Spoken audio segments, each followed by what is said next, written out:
الله الرحمن الرحيم، والصلاة والسلام على أشرف المرسلين. معاكم اليوم بدي أقدم هاي الأكلة. هاي أكلة الرز المبحر مع الخضار والدجاج.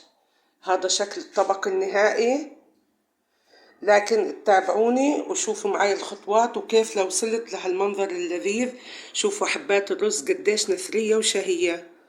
تابعوني وشوفوا المقادير وكيف عملتها، ما أخذت معي وقت. الرز المبهر بالخضار والدواجن.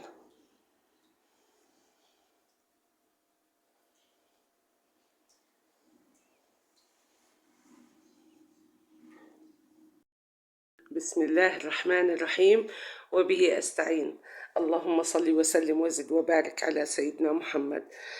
شايفين معي هون، شايفين المواد هاي مواد بسيطة جدا وأكلة سهلة جدا، بتنفع من لأطباق شهر رمضان المبارك، يعني إذا كان عدد الأفراد مش كثيرين. عندي هون نصف دجاجة منظفة ومجهزة للطبخ. طبعا طريقة التنظيف اني بغسلها في البداية بالماء البارد، وبعديها بفركها بالدقيق والملح وملعقة من الراشي او الطحينية، وبشطفها وبصفيها من السوائل، وبتكون عندي بالشكل الرائع هذا. هاي نصف الدجاجة بشيلها على جنب، وبدي احكي لكم باقي المواد الموجودة عندي. عندي هنا كمية من الخضار مفرزنة، هاي من قبل الشهر الفضيل. هي عبارة عن كوسة وفطر وجزر وكم قطعة من البطاطس. طبعا مفرزنين ومحفوظين بالفريزر ومحافظين على قيمتهم الغذائية. شايلاهم، شايلة كمية ممكن أعمل منهم شوربة خضار، وممكن أعمل منهم الأكلة اللي بدي اللي أعملها معكم اليوم، اللي هي أكلة الرز المبهر بالدجاج، يعني مع الخضار. وعندي هنا زي ما انتم شايفين حبة من البصل، حبتين من الفلفل الحار، وحبة من الجزر. طبعا هنا انا عندي قطعتهم وجهزتهم للاستخدام. بدي اعملهم مع اكلتي هاي باذن الله تعالى. وطبعا عندي هون زي ما انتم شايفين عندي كمية بسيطة من حبات الهيل، وحبتين من اللومي، وأكم ورقة من الغار. طبعا هدول بدي أضيفهم على الشوربة تبعت الدجاج اللي بدي أعمل فيها الأرز. هذا عندي كوب واحد، تخيلوا كوب واحد من الرز البسمتي. الكمية هاي يا صبايا بتكفي لشخصين بالراحة، لأنه الرز البسمتي بسم الله ما شاء الله بيبرك معنا في الأكل. في البداية بدي أروح أغسل الرز عدة مرات، وأنا بركز على حكاية غسل الرز. صبايا الرز بكل أنواعه لازم ينغسل وينشطف عدة مرات.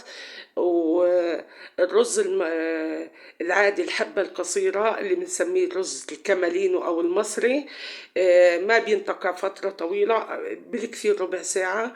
الرز البسمتي معاكي من ربع ساعة إلى ساعة نقع، ما بيأثر عليه. وبدي أروح أغسل الرز وأنقعه، وأسبك الدجاج مع البصل والثوم، وبفرجيكم الخطوة القادمة بإذن الله تعالى. هيك بناتي العزيزات، حمرت نصف الدجاجة بقليل من الزيت لحد ما وصلت للون الذهبي الجميل.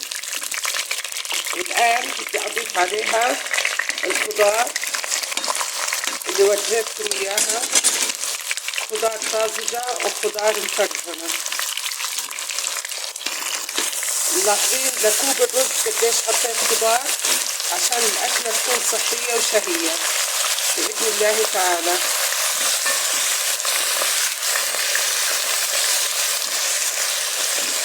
وبقلب، شوفوا بقلبها تقريبا لمدة ربع ساعة، يعني بتكون الدجاج ثلثين استوى. الثلث الأخير إن شاء الله بالاستوى للدجاج بيكون داخل الرز. هاي شوفوا يا صبايا، شوفوا كيف الدجاج محمر. فما بالكم لما بدي أسوي الخضار مع الدجاج وأقلبه. تقريبا بده ياخد مني كمان ربع ساعة تقليب، وإن شاء الله بضيف له السوائل وبضيف عليه الرز المغسول والمنقوع وبظبط له الملح بإذن الله تعالى وبفرجيكم إياه بإذن الله. هاي أطيب رز مبهر بالخضار الدجاج. اللهم صل وسلم وزد وبارك على سيدنا محمد. بعد ما أضفت لها السائل شوفوا الدجاج عندي شبه استوى وداب. طبعا بدي أنا أحط لها شلت منها أول في البداية البهارات الخشنة، وبدي أضيف لها البهارات الناعمة زي ما انتم شايفين، وبضيف عليها كوب الرز اللي حكيت لكم عنه، غسلته ونقعته تقريبا له نص ساعة منقوع. صفيته وبضيفه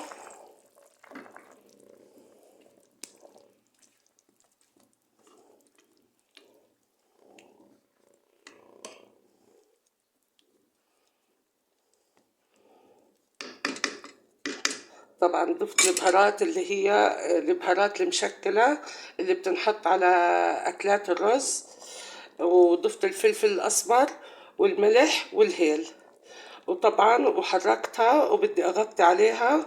وفي البداية بدي أخليها على نار عالية لمدة دقيقتين، وبعديها أتركها ربع ساعة على نار زي الشمعة، وبتكون أكلتي جهزت وبرجع لكم بفرجيكم إياها بإذن الله تعالى. طبعا بدي أغطيها. صبايا تفرجوا شوفوا هذا الأكل الطيب. الأكلة كاملة أخذت معاي حوالي 45 دقيقة. أكلة شهية جميلة لذيذة مغذية صحية، تحتوي على الخضار والرز والطماطم والدجاج الزبيب مكسرات زي ما انتم شايفين. هاي انتهت الأكلة، بتمنى تعجبكم. تابعوني على قناتي روح وريحان وشوفوا أطيب الأكلات وأسهلها وأوفرها بإذن الله تعالى.